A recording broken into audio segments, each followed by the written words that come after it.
आणि उत्तर प्रदेशमधल्या चेंगराचेंगरीमधली मोठी अपडेट, यामध्ये 75हून अधिक जणांचा मृत्यू झालेला आहे।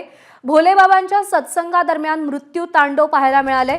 50,000हून अधिक लोकांची इथे उपस्थिती होती आणि यामध्ये झालेल्या चेंगराचेंगरीत 75हून अधिक लोकांचा मृत्यू झालाय। हाथरस दुर्घटनेतला मृतांचा आकडा वाढलेला आहे। जी भीती व्यक्त केली जात होती ती भीती आता खरी होताना दिसतेय। आधी आलेल्या माहितीनुसार किमान 50 जणांचा मृत्यू यामध्ये झाल्याची बातमी होती, पण आता हा आकडा 75 वर गेलेला आहे। अनेक जण जखमी आहेत या सगळ्या प्रकरणामध्ये।